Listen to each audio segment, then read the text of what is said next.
Jumping into game 2 right now on MLG Dual Sight. I'm not in the game. Oh, you're not?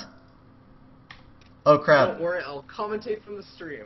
I got this, guys. Oh crap. We should have. They even asked if we were ready. Anyway, so in the 3 o'clock position with the red eyeshadow, we have FGSonata playing for the University of North Texas.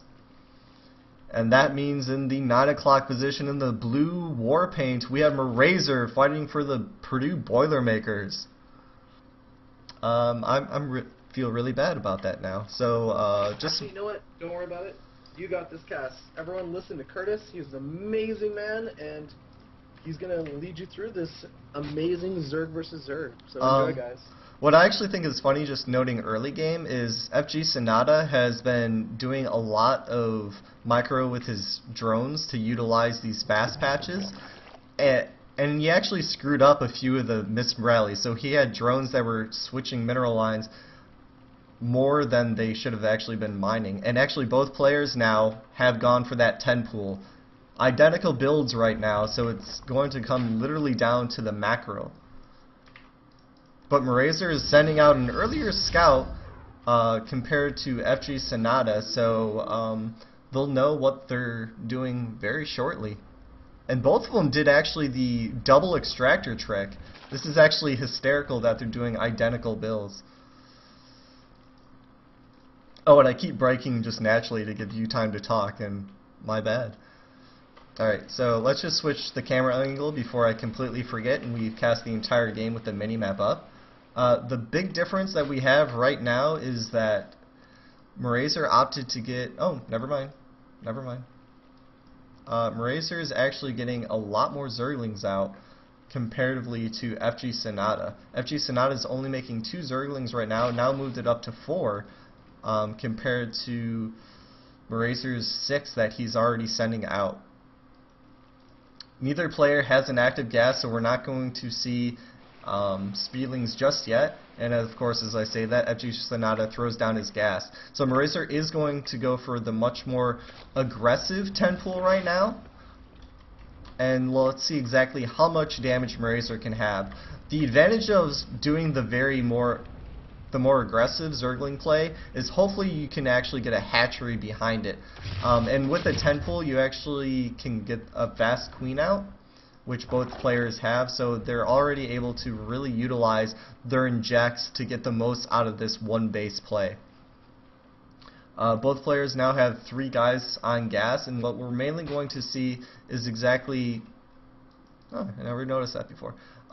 Exactly if they're going to stop at 100 gas to just get that speedling, and when they're actually going to take that expansion. I'm actually very surprised Murazor didn't leave a Zergling, but if his Overlord's there, then it doesn't really matter, since he'll have the knowledge of when FGSonata does take this expansion. And Murazor's just kind of dancing with his lings right now, nothing too fancy. He's actually throwing down a spine crawler and getting a second queen to hopefully be able to get an expansion up very shortly. He's actually doing the double queen wall off to stop any Zerglings for passing by early banelings. But instead, FGSonata is getting this expansion, and Murazor's Overlord does have vision of it, so let's see exactly how Murazor wants to react to it. Both players' speed is about on time, and Murazor, seeing that there is no early threat because there's an expansion, cancels that spine.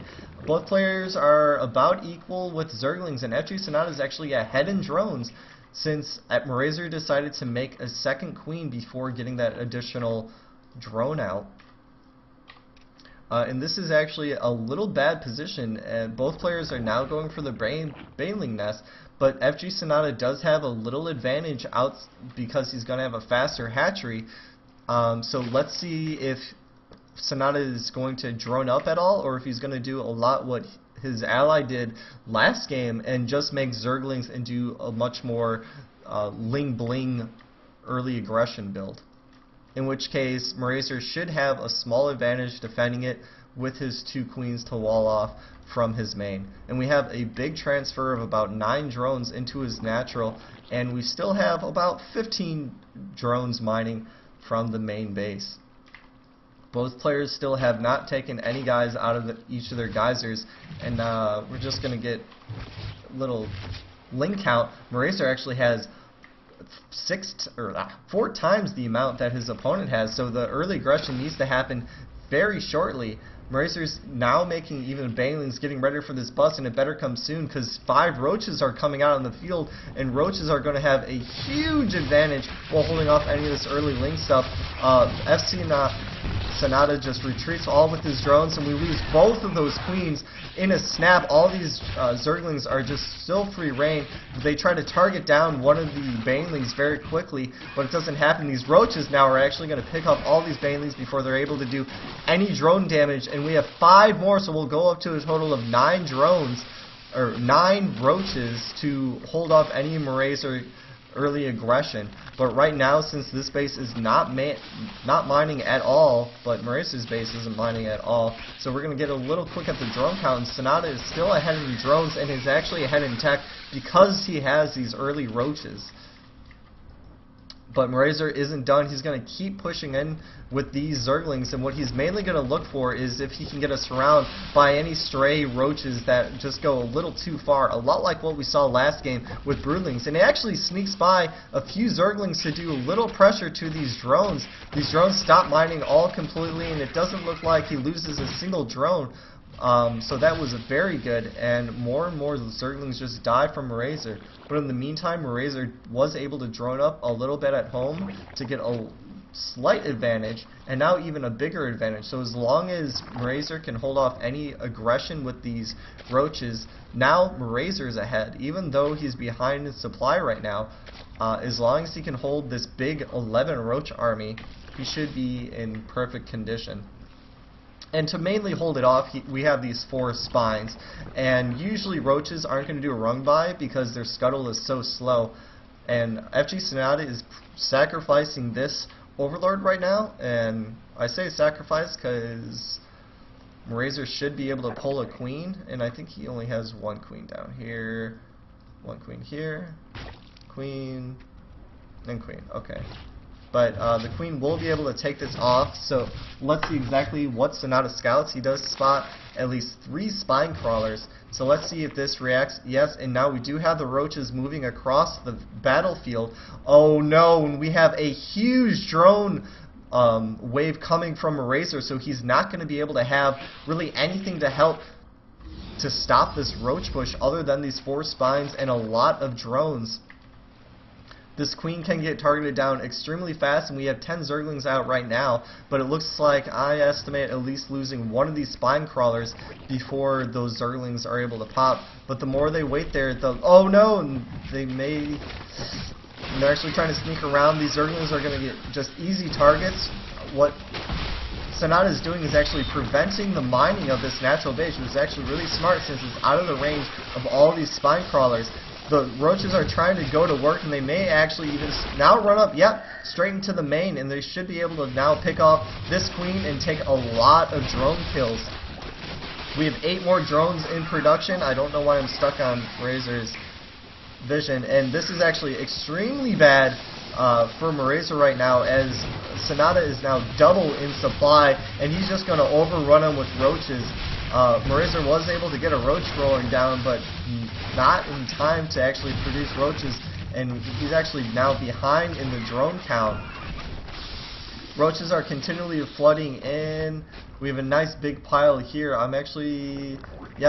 We'll probably wait until we have a +1, or if he even wants to wait a little bit more until a +2 before he pushes again, since right now Murazor is crippled, so all Sonata has to do is just play smart. Murazor's mining only from 1 base. Sonata positions roaches perfectly, so these Zerglings can't even get a perfect surround on the roaches to utilize damage.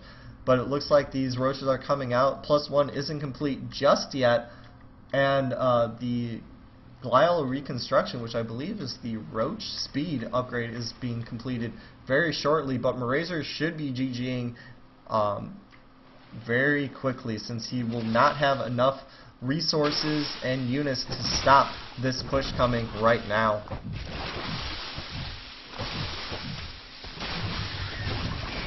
We even have Groove Spines. Does he have a Hydralisk then back at home? Yes, he does. So he's actually just doing a Roach Hydra play, and Murazor's not going to have enough. He's not mining at all.